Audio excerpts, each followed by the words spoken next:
They found her body in the river, wrapped in her school uniform, Bible pressed to her chest, and her father's name carved into her wrist. Beside her was a note. It said, "Forgive me.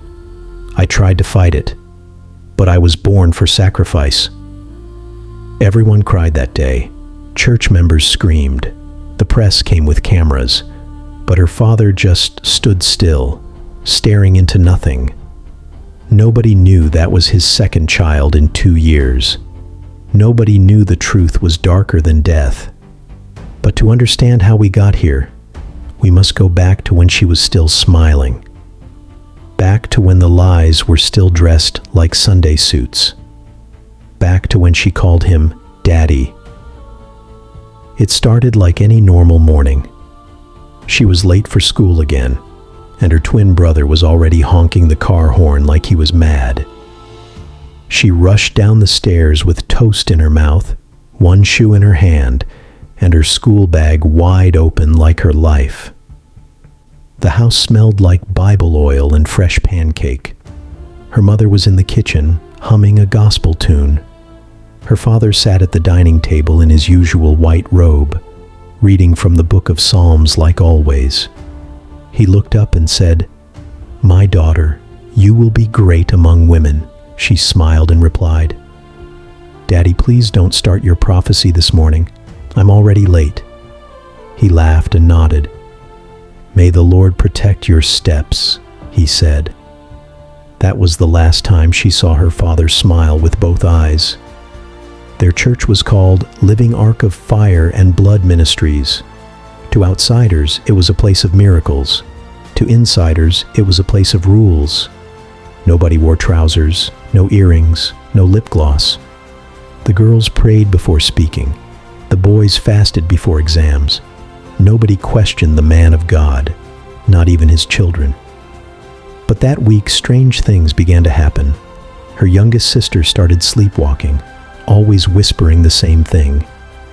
"Don't take me, take her." Their dog died with its eyes open, staring at the altar like it had seen something. And their mother began having nosebleeds in her sleep, whispering names they had never heard before. On Thursday night, their father called a family prayer meeting. He closed all the windows, locked the doors, and poured oil on their foreheads one by one. He said the family must renew their covenant with God. She asked, "What covenant?" He smiled and said, "The one that brought us blessings, my child." Her brother looked at her, and she looked back. They both felt something cold in that room, something watching them, something that didn't smell like heaven. Then he opened the Bible, but the verse he read wasn't in any Bible she had seen. It sounded like another language, and when he spoke it, her little sister screamed and fell to the floor, shaking like electricity had entered her bones. Her mother didn't move. She just stared at the wall and whispered, "Again? Not her again, please." The girl wanted to run, but her feet wouldn't move. Something was wrong. Something was very wrong. At school, things didn't feel real anymore. When her friends laughed, the sound felt far away. When teachers spoke, their voices echoed like inside a cave. She started drawing strange symbols in her notebook without knowing why. Sometimes she would wake up with dirt under her fingernails, even though she hadn't left her bed. One afternoon, she followed her brother after school. He was acting different, quieter, jumpy. He walked past their usual route and entered a building she'd never noticed before, a dusty shed behind the church. She waited a few minutes, then pushed the door open quietly. What she saw made her heart stop. He was kneeling in front of a clay pot, surrounded by candles, holding a photo of their youngest sister and whispering something like a prayer. But the words sounded like begging. She grabbed his arm and shouted, "What are you doing?" He jumped and dropped the photo. Tears were already in his eyes. She said, What is going on in this house? He wiped his face and whispered, Daddy said if I don't do it, she'll die next. She stared at him, heart racing, then whispered, Who? He pointed at their little sister's picture and said, The spirit asked for one of us, and Daddy said she was the smallest. That night, she waited until everyone was asleep. Then she sneaked into her father's study.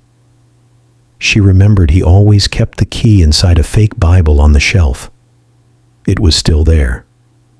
She opened the door slowly. The room smelled like camphor, ink, and something else. Something sharp like dried blood. She saw papers, files, books not written in English. She found one journal. It was written in his handwriting, but the words didn't make sense. She flipped through until one page stopped her heart. There were names. Her sister's name, her brother's name, even her own name. Next to each name was a date. Her date was only 2 weeks away. At the top of the page it said, Covenant of First Fruits. One life for one miracle. She felt like vomiting. She dropped the book and ran to her mother's room. But her mother was not asleep. She was sitting up, staring at the wall again. She shook her mother and said, Mama, wake up. Daddy wants to kill us. Her mother didn't blink. She whispered, I know. The girl stepped back. You know? Her mother turned slowly, eyes red from crying. She said, I made the first deal. The girl froze. What do you mean? Her mother shook her head and said, You were sick as a baby. The doctors said you would die. Your father said God gave him away. He said, we must give one child every 10 years for blessings. I didn't think he meant it. Until your cousin died in that fire. The girl stepped back again, mouth open, chest shaking. You let this happen? Her mother cried and said, I had no choice. She ran. The next morning, she didn't go to school. She went to the police. She told them everything. They didn't believe her. One officer said, You watch too many movies, little girl. She went to her school counselor. The woman cried and prayed for her but said she couldn't help. She went to a family friend. He nodded with pity but said, That man is a great pastor. Be careful what you say. She was alone until her brother came to her room that night, face pale, eyes scared. He said, Daddy asked me to fast for 3 days. I think it's almost time, she said. We have to leave. He nodded. But as they packed their bags, the front door creaked open. Their father stood there, holding a Bible but smiling like a lion. He said, Going somewhere? She stepped in front of her brother and said, Stay away from us. Her father dropped the smile. He said, You want to break what God has built? She shouted, God didn't ask you to kill your children. He raised the Bible and said, This book is deeper than your eyes can see. Then he stepped closer. But their little sister appeared behind him and whispered, Stop it, Daddy. Something changed in his face. His hands started shaking. Then the mother came out too. She stood between them all and screamed, Enough. She held the Bible up and tore it in half. Their father screamed like his heart had been ripped.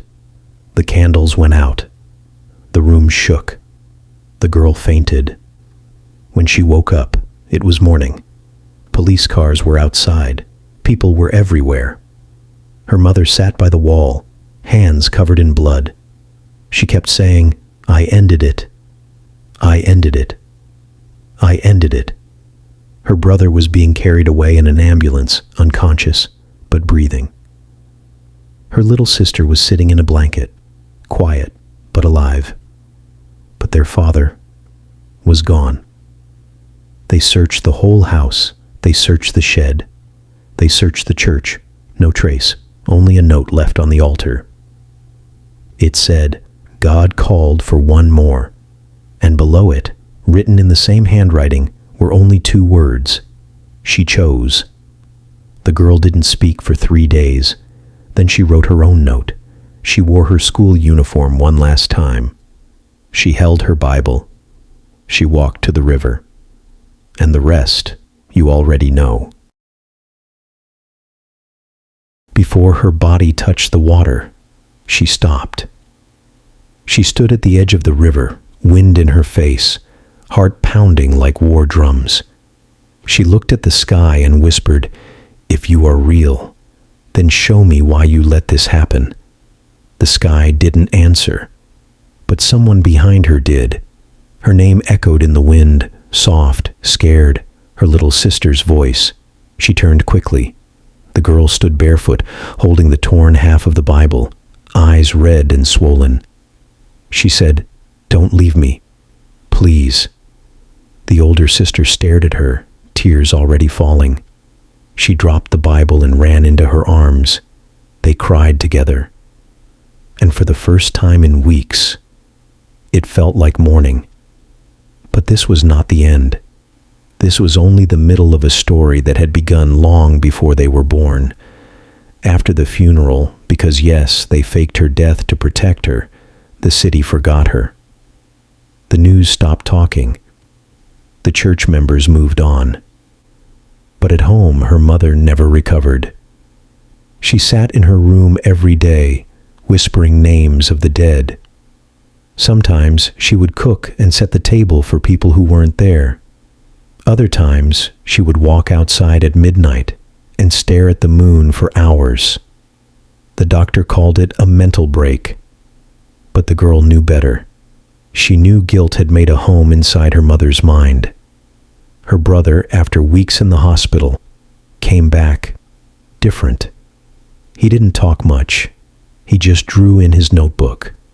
Every page was full of the same thing: eyes, big eyes, small eyes, burning eyes. She asked him one day, "What do they mean?" He whispered, "They're still watching us. The government took over the church. They said it would be turned into a community center. They said it belonged to the people now, but the people never came near it." Some nights, lights still flickered inside the altar room. And once, a neighbor swore he saw a man in white standing on the roof, speaking in tongues nobody could understand. The girl tried to move on. She changed her name, wore a wig, started working at a grocery store across town. But even there, peace didn't last. One day, a customer walked up to her and said, "I know who you are." She froze. The woman smiled, not cruelly, but with something else. "Pity? Fear?" She said, "Your father saved my daughter from cancer, but now I wonder what it cost." Then she walked away. The girl stood there, heart heavy, thinking, how many people are living because we were dying? One night, her brother knocked on her door. She opened it and saw his face pale again, hands shaking. He said, "They want her now." She said, "Who?" He pointed to their sister's room. She ran upstairs. The girl was asleep, but sweating, her lips moving fast, like she was arguing in her dream. The older sister bent down and listened. The little girl was saying, "I said no. I said no. You can't have her either." She shook her awake. The child gasped and opened her eyes. She cried and said, "Daddy came. He said the deal is not finished." That night, none of them slept. They made a plan. A stupid plan. A plan based on pain and fear and anger. She said, "We go back to the church." Her brother said, "You're crazy." She said, "I need answers."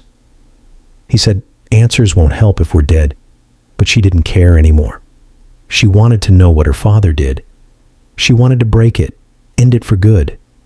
So the next evening, they took a taxi to the place their nightmares began, to Living Ark of Fire and Blood Ministries.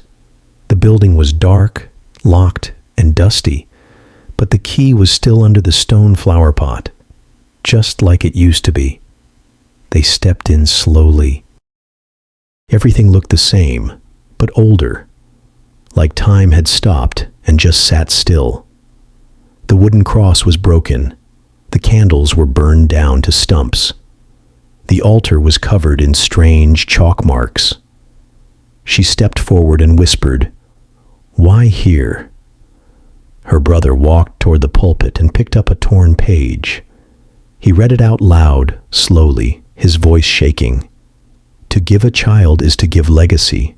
To offer first fruit is to invite fire. The fire does not end when the body dies. It lives where the blood was spilled." They both stood still. She whispered, "Then that means it's not just him. It's still alive?" Suddenly they heard a soft knock, but it wasn't at the door. It was coming from below them, under the altar. She remembered the trap door, the one her father never let them near. She pulled it open. A ladder, dark, cold, leading into a pit of shadows. Her brother said, "We don't have to do this." She looked at him and said, "I already died once they went down." The air was heavy, damp, like breathing old secrets. The room below was small, round, and covered in symbols. Bones were in jars. Photos hung from the ceiling, of children, not just theirs, other families, other lives. There was a stone table in the center, stained dark, and on the table, a book. She opened it. It wasn't her father's handwriting. This writing was older, but the last page had his name. Next to it, successor. She turned to her brother and said, "This didn't start with him," he whispered. "Then how do we end it?" She looked around. The walls, they had drawings, circles, arrows, flames. Then she noticed one symbol scratched deeper than the rest. It was a hand, pierced, dripping. She touched it. The wall moved. A small box slid open. Inside was a letter, old, burnt at the edges. She read it out loud. "Whoever reads this, I failed. I was the first. I thought I was saving lives, but the price never stops. Once the covenant begins, it feeds on the innocent. The only way to end it is for the last blood to say no." She looked at her brother. "What does it mean?" he whispered. "The last child offered must break the chain." Her eyes widened. She said, "It's our sister." They ran home. She burst into the house, but the front door was open. She called out. No one answered. She ran upstairs. Her sister was gone. A note on the bed. It said, "She must complete the circle." And below that, written in a rushed hand, "See you at the river." Her brother gasped. "It's starting again." She screamed and grabbed the car keys. They got to the river just before dawn. The water was still. The sky was red like it was bleeding. And on the riverbank, in a white dress, stood their little sister. Behind her was him, their father, smiling. She shouted, "Don't touch her." He turned. His face looked older, like he hadn't slept in years. He said, "I tried to stop it, but you called it back." She stepped closer and said, "Let her go." He raised his hands and said, "She chose, just like you almost did."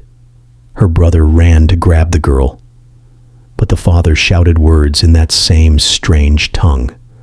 The little girl screamed and fell to the ground. The wind rose, the river shook. She dropped to her knees and held her sister. She cried, "Don't do this, you can stop it." The father's voice trembled. He said, "I was chosen to protect this gift." She screamed, "It's not a gift, it's a curse." Then the little girl opened her eyes and whispered something, only one word. "No." The wind stopped. The river calmed. The air went quiet. Her father fell to his knees, hands over his ears, screaming like something was leaving his body. Then silence. He collapsed and didn't move again. They buried him quietly. No press, no church, just 3 children and a mother watching from a distance. They moved far away, started over, changed names again, But every year, on the day she almost died, she lights a candle and whispers, "No," because sometimes that's all it takes to break generations of darkness. Just one person brave enough to say no. The man who used to be their father was now in the ground, but the nightmares were not. She still saw him sometimes, not in dreams, but in mirrors, in shadows, in church choirs that sounded too sweet to be human. The voice would say, "I did it for you," and she would scream back, "No, you did it for yourself." Even after they moved far away, changed schools, started using different names, evil still whispered through the cracks in her new walls. And one day, the past knocked again. But this time, it didn't come with a Bible. It came with a gun. She was working late in the small bookstore when the doorbell rang. A tall man in a black hoodie walked in. He didn't speak. He didn't touch any books. He just stood by the counter and stared at her. She forced a smile and asked, "Can I help you?" He said nothing, but after a long pause, he reached into his bag. She stepped back. Her heart pounded. Then he dropped a folder on the counter. She looked down. Her hand shook as she opened it. Inside were pictures, old ones, photos of her father, standing with men in robes, in dark rooms, in graveyards, beside coffins, holding hands with faces she'd only seen in nightmares. She whispered, "Where did you get this?" He finally spoke. His voice was deep, calm, dangerous. He said, "Your father was not the only one." She stared at him, too scared to blink. He said, "The covenant was not his. He just followed it. There are others. There is still a list." She whispered, "What list?" He stepped closer. He said, "Names of children marked before birth, and yours is still on it." She locked the shop after he left, ran home, locked the door, checked every window. She called her brother. He picked up and said, "What happened?" She said, "We were wrong." Daddy wasn't the only one. Silence. He finally said, "I think I already knew." She asked, "Why didn't you tell me?" He said, "Because the truth gets people killed." She said, "He showed me a folder with names." Her brother paused, then said, "Did he say anything about the veil?" She stopped breathing for a second. The man in the hoodie had whispered something as he walked out. He had said, "Find the veil before they find your sister." She said, "What is it?" Her brother sighed. He said, "When Daddy used to travel for church programs, I followed him once. He didn't go to any church. He went to a big house in the forest. They called it the Veil. I didn't understand back then. I ran away before he saw me." She asked, "Where is it?" He said it was past River Kashi, near the old mining camp. She said, "I'm going there." He shouted, "Are you mad?" She said, "I need answers. I need to finish this before it finishes us." He said, "I'm coming with you." They told their sister nothing. She was too young, too quiet, too broken. They gave her ice cream and told her they'd be back before dinner. Then they drove, far into the countryside, past old churches with broken bells, past abandoned roads, until they reached the place where maps ended and fear began. The gate was still there, tall, rusty, marked with strange symbols, and on the front, a metal plaque that read, "The Veil, the path to the true light." She whispered, "This doesn't look like church." He replied, "It never was." The inside was worse than the outside. It was too quiet. The floor creaked. The air smelled like herbs and old perfume. They walked slowly. There were paintings on the walls, paintings of children bowing before men in white, smiling while their hands bled. She whispered, "This is madness." Her brother said, "No, this is a business." At the end of the hall, they found a room with a giant book on a golden stand. The pages were yellowed. She turned one slowly. Her hand stopped. Their names were there, all three of them, and below each name, an empty box. She whispered, "What does this mean?" A voice behind them said, "It means you're not done yet." They turned. A woman stood there, middle-aged, calm, wearing a white scarf and a necklace made of bone. She smiled and said, "You look just like your mother." She stepped forward. The girl stepped back. The woman said, "You don't know me, but I know you. I was there when you were born." The girl shouted, "Who are you?" She replied, "I'm the reason your father was chosen." Her brother said, "Stay away from us." The woman raised her hands. "No violence," she said. "This place doesn't allow it." The girl asked, "Why us?" The woman walked toward the book. "Because your family carries the right bloodline," she said, "ones that can feed the covenant for generations. Your father was only the first to accept it. And he didn't even finish the work," she added, "but you can." The girl laughed bitterly. She said, "I'd rather burn this whole place." The woman said calmly, "That would only kill your body. The covenant doesn't live in buildings. It lives in blood." Then she opened her hand and showed them something, a necklace, their father's necklace. She said, "He wanted you to have this when you were ready." The girl stared. Tears filled her eyes. She said, "Ready to do what?"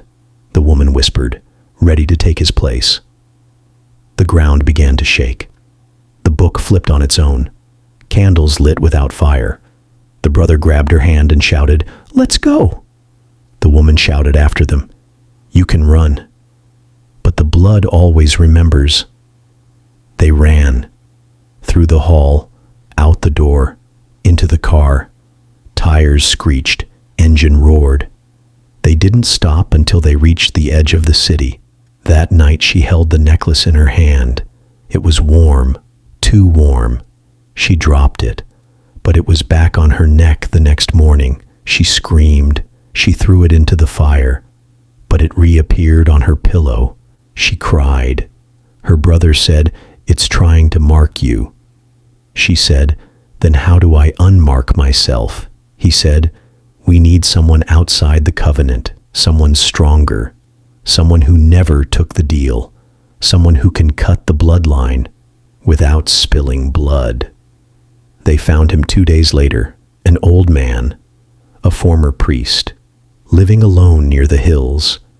He had been part of the covenant once, but walked away after losing his daughter. They begged him to help. He said, "You don't need me. You need to forgive." She said, "Forgive who?" He replied, "Yourself." She broke down. She cried for hours. She told him about the river, the fake funeral, the lies, the hate, the guilt. He held her hands and whispered, "The chain doesn't break with death. It breaks with truth." So she told her sister everything, every lie, every secret, every broken promise. The child cried, but then said, "I already knew. I just didn't want it to be true." They hugged for a long time, and for the first time since this story began, nothing felt cursed. But the veil wasn't done. They returned one night. This time, for the brother, they took him while he slept, left behind a note. She chose the light, but he was always the shadow. He didn't scream. Not when they broke the window. Not when they covered his mouth. Not even when they dragged him through the woods like a sack of meat. He didn't scream because he had seen it all before. In dreams, in drawings, in flashes that came in the middle of class when everyone thought he was fine. He always knew they would come for him, because his heart had always been close to the dark. She woke up at 2:13 a.m. The window was open, curtains dancing like ghosts, and the bed next to hers was empty. She called his name once, then again. No answer. The silence felt heavier than death. On the wall, he had written something in charcoal. Just one sentence. "Don't come for me." But of course she did. She left her sister with the old priest, packed nothing, and walked straight into the night with only a flashlight, a Bible, and a chain around her neck that refused to come off. The veil had taken her brother, and if she didn't bring him back, she knew the next name in the book would be her little sister. She followed the river again, the same one she had once planned to die in. But this time she was ready to fight. When she arrived at the veil's gate, she was not alone. The man in the black hoodie was waiting. He stepped from the trees, slow, quiet, like a shadow that had grown legs. She asked, "How did you know I'd come?" He said, "Because the story isn't over yet." She said, "Are you one of them?" He replied, "I was, until they took my nephew." Then he opened his jacket and showed her something, a mark on his chest, burned into his skin. It looked like the symbol from the altar, a pierced hand dripping into a flame. He said, "Once they mark you, it never leaves. But that doesn't mean you belong to them." She looked down at the chain on her neck. He said, "You're the first one to come back here by choice." She said, "I'm not here for me." He nodded, then whispered, "That's exactly why you might survive." Inside the building, the walls were no longer dusty. They were clean, polished, prepared. Candles burned in perfect circles. Children's photos had been replaced with drawings of her brother, her sister. On one wall in red paint it said, "3 flames, one must stay lit." She walked deeper, the man behind her. They found a hallway lit with oil lamps, each one swaying even though there was no wind. At the end was a door, the same stone door her father had warned them about when they were small. He used to say, "Never open what was sealed with sacrifice." Now it was wide open. The room was round, quiet. In the center was the stone table again, but this time, her brother was on it. Eyes closed, wrists tied with black ribbon, lips moving like he was sleep-talking. 3 women in white stood around him. The woman from before, the one with the bone necklace, stepped forward. She smiled, like this was all a tea party. She said, "He came willingly." The girl shouted, "Let him go." The woman said, "He came to finish what your father started." She said, "You're lying." But then her brother's voice echoed softly. He whispered, "I asked them to." She froze.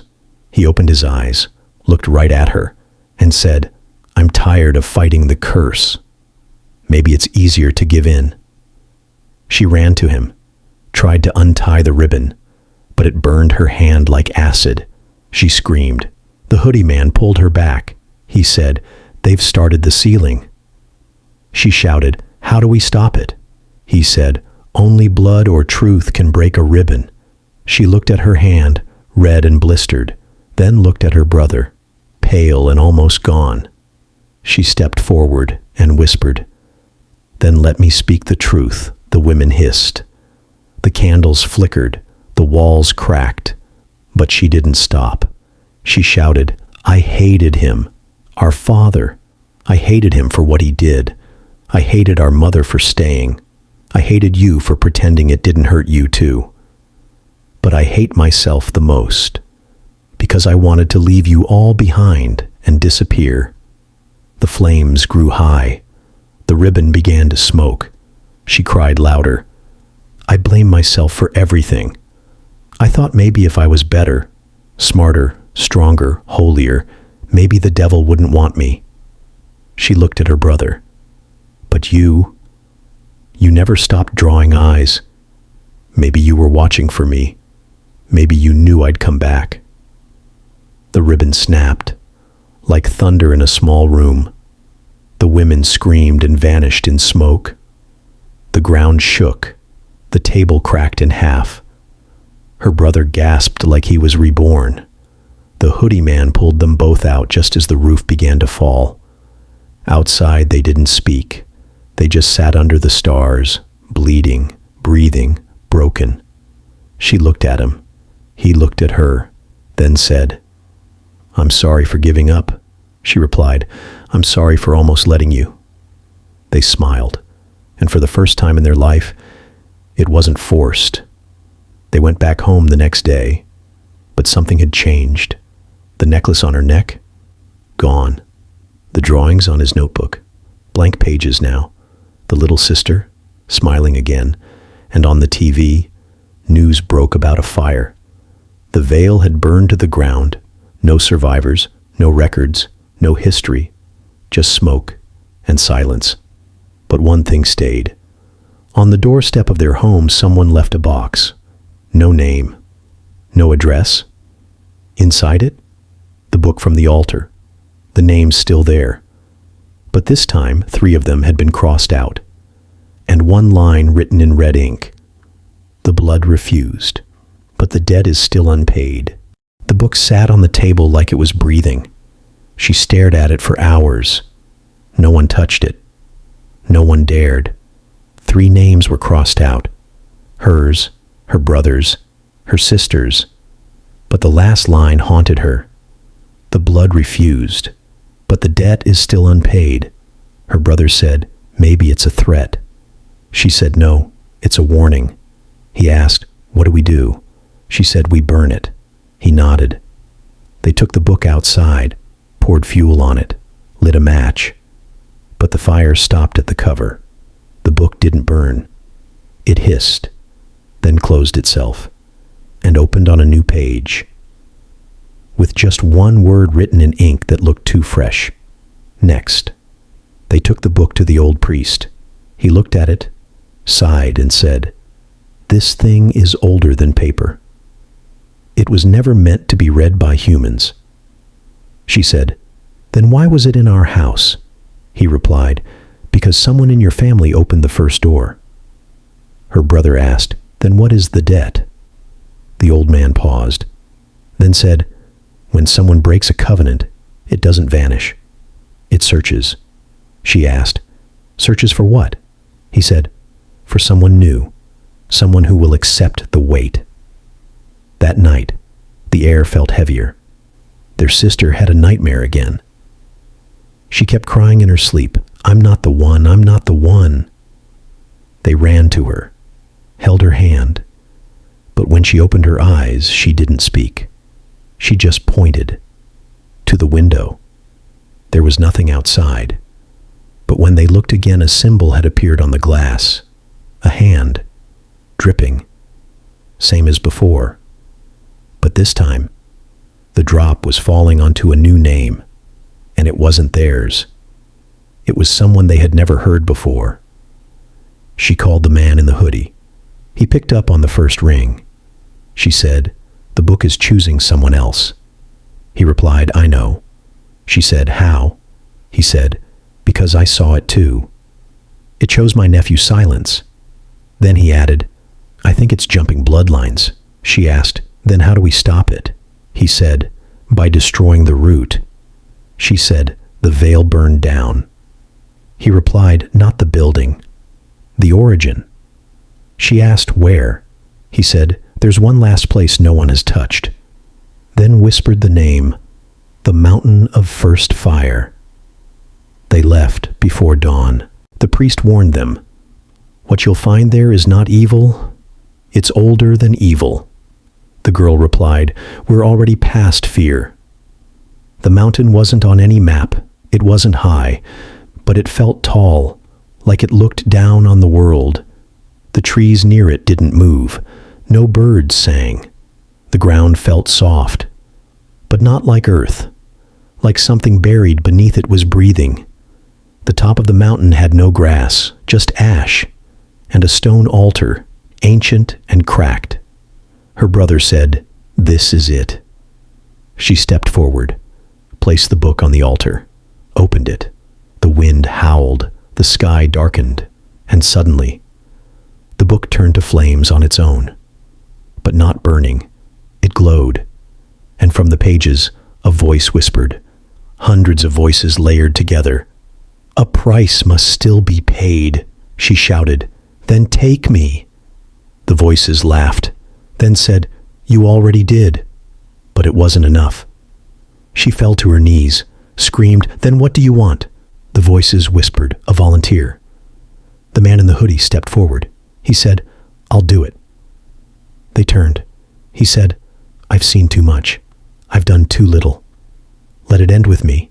She cried, "No, you don't have to." He smiled and said, "I lost everyone already. This way, maybe someone keeps theirs." He walked to the book, placed both hands on it. The light rose, the mountain shook, and then silence. When the light faded, he was gone. No ash, no scream, no blood, just peace and a blank page. They walked down the mountain with the book in her hands, but this time it was empty. No names, no blood, no hand symbols, just paper. She said, "Is it over?" Her brother said, "I think he paid the last price." She said, "We have to make sure they returned home." Burned every symbol, tore every hidden journal, sold the old house, built a new one in a city where no one knew their names. And every year on the same date, they lit 3 candles, one for the father who broke, one for the man who sacrificed, and one for the girl who almost gave up. Her little sister grew up, graduated, married, had a son. One day the boy asked, "Mommy, why don't we go to church like others?" She smiled and replied, "Because some prayers don't need buildings." But one thing stayed, in a box under her bed, the book, still empty, still silent. But she kept it, not as a threat, as a reminder that the past can knock, but the future is still your choice.